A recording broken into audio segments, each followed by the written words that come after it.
Earthlings. I'm shooting this on Diwali. Happy Diwali. But probably gonna get uploaded way later. But today we're gonna talk about everything Rahu related. I want to talk about and touch upon what exactly is Rahu, or the north node of the moon, as we know in Western astrology. And yes, if you didn't already guess, it's another astrology video.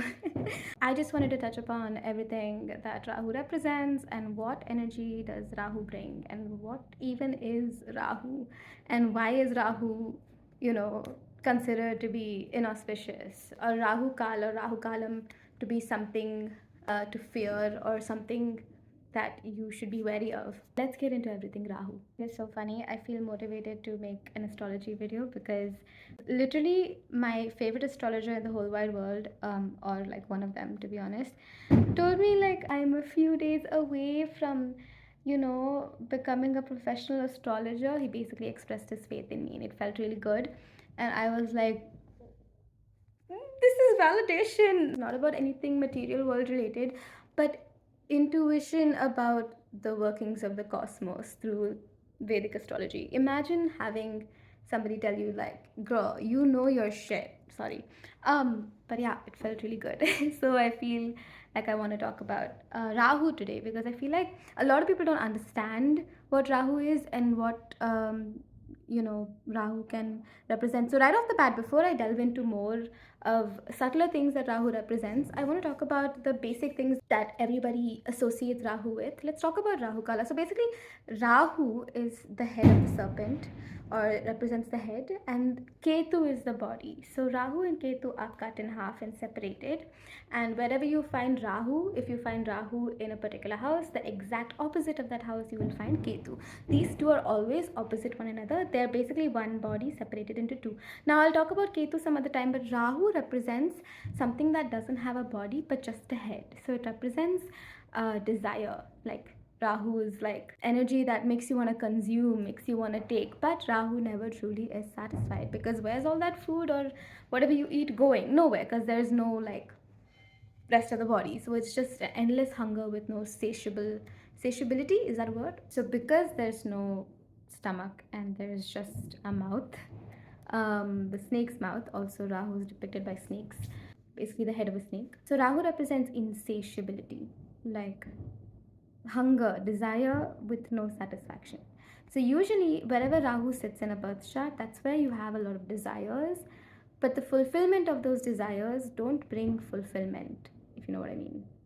The fulfillment of those desires, or getting the things that you desire from Rahu's pursuing of those desires, you don't feel fulfilled. Like you get what you want, like you want that career opportunity, or you want that car, or you want that house, you get it. Like if Rahu's sitting in a place where you have materialistic desires, or desire for fame, or a desire for money, whatever it is, you get it, but you don't feel fulfilled. Like, that satisfaction that comes from desires being fulfilled, you don't feel it with Rahu. People even say that everything that Rahu brings to you turns into bitterness. The charm of Rahu, once you acquire the things that you feel charmed by, it turns into like the opposite of that excitement, or that desire turns into disappointment. It's like reaching out with your hand for something that's precious and then holding on to it and realizing that you can't really grab it, or like even if you grab it, just turns into ash in your hands.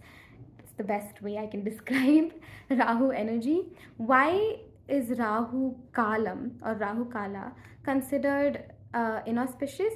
Because Rahu tends to play with the mind. Rahu plays on the desires of the mind. Obviously, we desire something from a mental space, right? We obsess over something, or we think about something, or we tie our happiness to something, whether it's a future outcome or whether it's something material to gain from the world.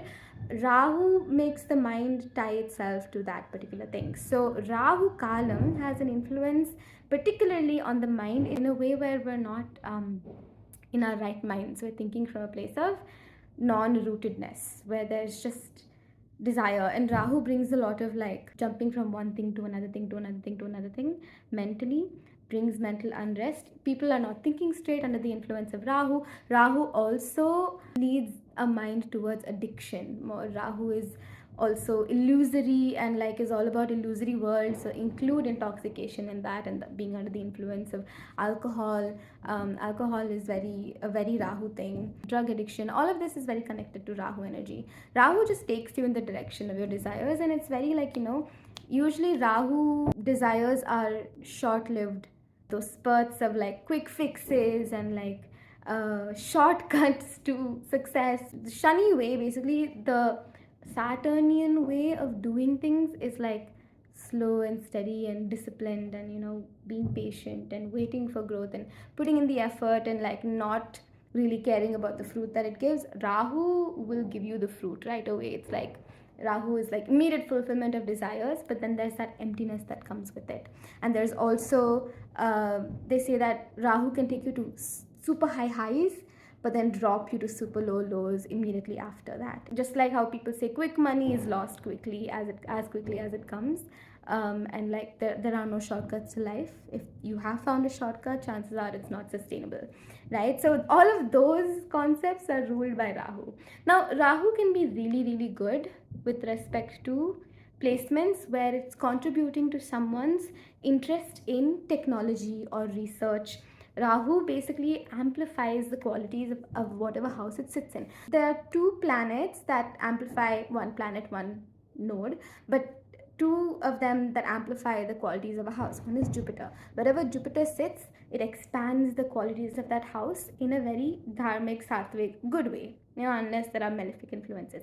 Wherever Rahu sits, it has a malefic influence and it expands the qualities in a rajasic way, or a futile desire driven way, or in a malefic way basically. So Jupiterian desires are more like sattvic in nature, and Rahuian desires are more non-sattvic in nature. But Rahu is very good with technology and like, AI, again, like imaginary illusory worlds, right? Even Swati Nakshatra that represents all of these things like virtual realities and stuff, ruled by Rahu. So we'll get into nakshatras some other day. But yeah, like it's good in places. It's not like, see, every planet or luminaire or node gives something of whatever nature with respect to what is available to us in the world around us, right? Rahu might not be a very sattvic high energy planet, but still the qualities that Rahu brings, everyone has Rahu Ketu in their chart. The quality that Rahu brings contributes to material living and contributes to samsara, contributes to our human karmas. Also, Ketu represents past lives and Rahu represents where we're headed in the future, also like where our desires will take us. So Rahu definitely has a part to play in our lives, but yeah, there are other influences that also shape our reality and our life paths in its entirety, more than just one planet. But yeah, this is why people running Rahu Mahadashas or like Rahu Antardashas, I'll talk about what Mahadashas and Antardashas are, but for now, if you don't know what that means, it's a Rahu period where your life is largely contributed to by Rahu. These people will find that addiction is a theme in their life, or like quick fame is a thing in their life, or that desires being fulfilled but still feeling empty is a theme in their life. It's such a beautiful and it's very evident to see, like it's like so evident when someone's running a Rahu period. Or they might even be driven to like travel. Rahu can also represent travel based on the house it's sitting in. So it also represents wandering from one place to another aimlessly, or like jumping from one thing to another, or like not having a clear direction because you're so driven by desires that are not tied to your true purpose and your true, like, where you're supposed to stay rooted and like work to serve society. It's just desires are different and your dharma is different sometimes, right? When these two align, it's usually not under the influence of Rahu.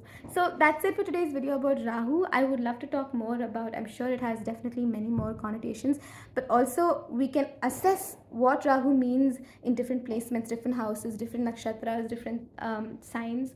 Yeah, it's all these permutation combinations that really tell us what Rahu is bringing into someone's chart and where their desires lie and what their life path is with respect to where they're being led by their desires. So yeah, that's it for today's video. Thank you so much for watching. I would love to make a video on Ketu as well, and stay tuned for more astrology videos. Don't forget to hit like, share, subscribe, comment down below if you found something interesting about this video, and I will see you guys next time. Bye.